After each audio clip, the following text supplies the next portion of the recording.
Hey, we're here at Aerodyne Composites. They build the War Hayabusa body. I want to tell you a little bit about the bodywork, how it's made, and the parts you're going to get when you pick one up. So the back body, there's some trimming we did in this area over here. It's a little bit wider than the fairing, and we trimmed some of this. This is obviously a lot longer than you'll need it, but it gives you some opportunity to determine, how you want to mount your body. This area right here, I see some guys that kind of run this up pretty tall and then come back, and other guys kind of leave some material here. It's really up to you and how you want your body to look. The fender's got to be left alone. The width of the fender has to be left alone.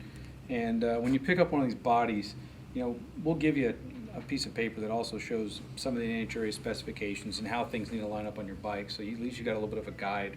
Some of the stuff that Steve's going to go over with you is what we did on the inside of the body work in order to strengthen it. And you can see in some of these locations, the honeycomb that's been laid in here.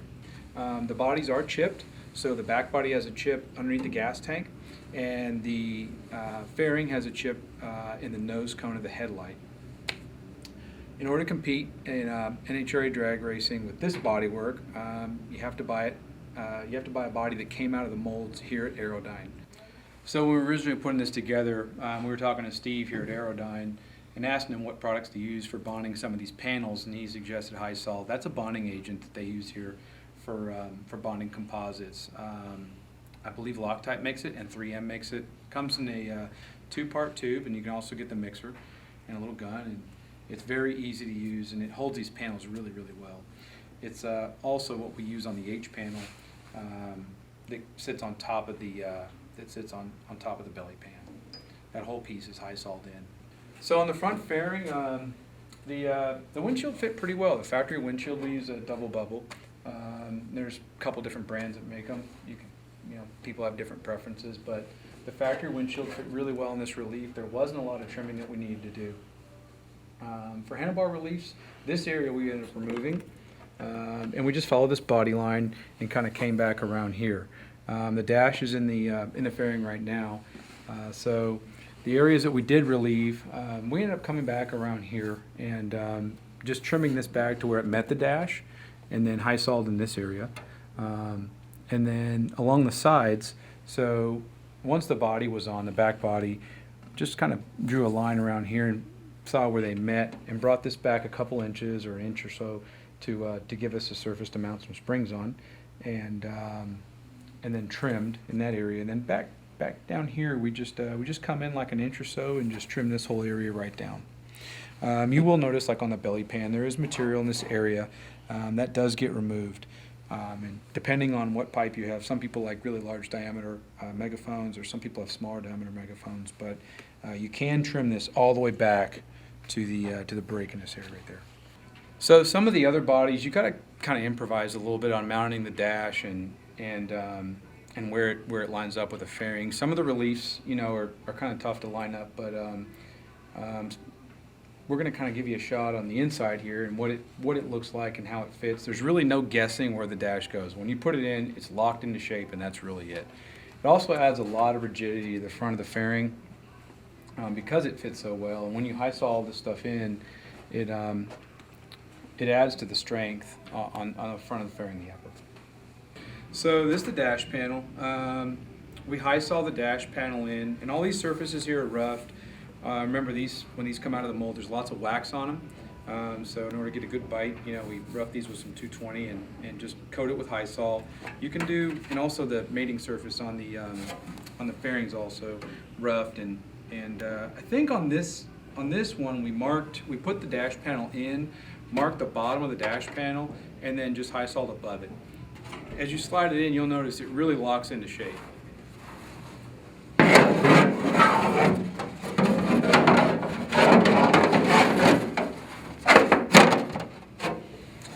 So the dash panel's in, and these areas right here is where we High-Sol between the fairing and the dash. Now, this area right here, what we ended up doing was, as we cut this back, we cut it back far enough to where it joined the dash and just come down. And all of this was High-Soled in. And the dash was obviously relieved underneath here. So the fairing and the dash kind of come together around here. We cut it back so they match, and there's not a big lip there like this. And then there is some scribe marks on the dash that give you an idea of where the fork and the neck are going to be clearanced. It's a suggestion. It's not dead on, but it gives you an idea of where they're going to reside. There's a couple different ways to get a fairing to overlap with the belly pan here. Some of the other bodies, the fairing comes over the belly pan and goes underneath it. Well, what we were trying to achieve here is get one part on the bottom of the motorcycle, so the fairing and the belly pan meet on the side here. There's nothing underneath it. There's just a smooth, clean surface underneath it. So that's this joggle right here in this area, and this is where the fairing meets up with it.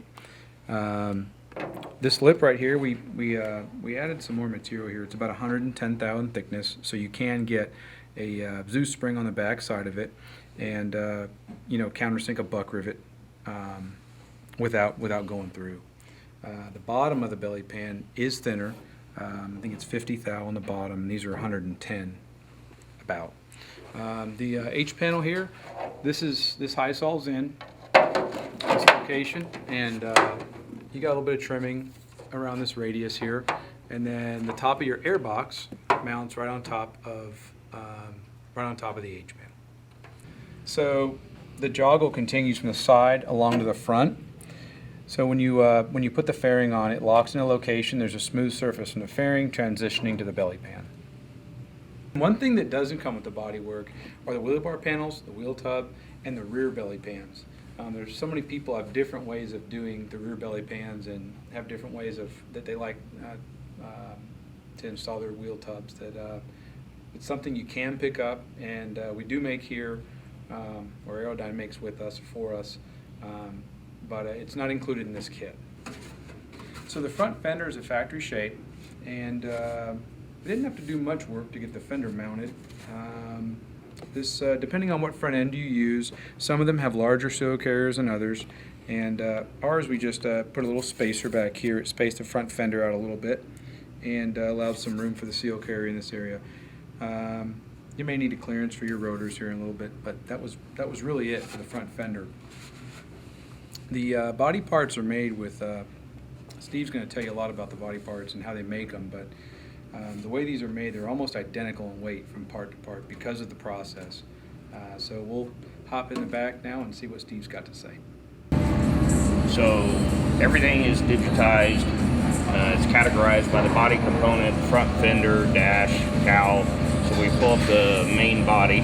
So all these pieces all go into the body in some way, shape, or form for the maximum efficiency of the material. And then if you look at this screen, every part is labeled grain direction, so you get the same kind of weave every single time.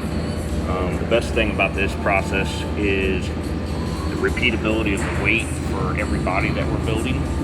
They should come out within reason about the same. So, that is one difference than hand cutting anything, like other composite shops may have.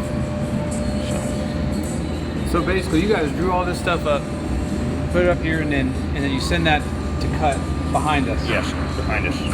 So this is a full automated cutting machine.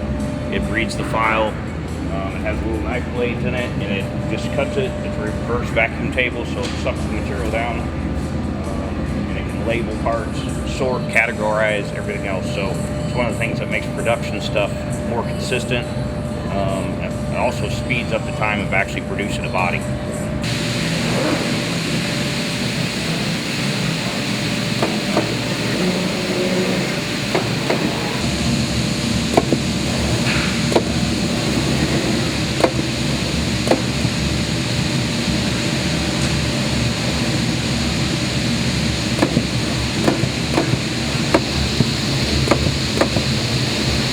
So the parts vacuum bag, and then there's pressure on top. Yeah, and it's also, that is running at 250 degrees right now. Then it's all thermal set, so your body would run at a typical cycle about an hour and a half at 250 degrees at 50 psi. Okay. Plus vacuum. Right.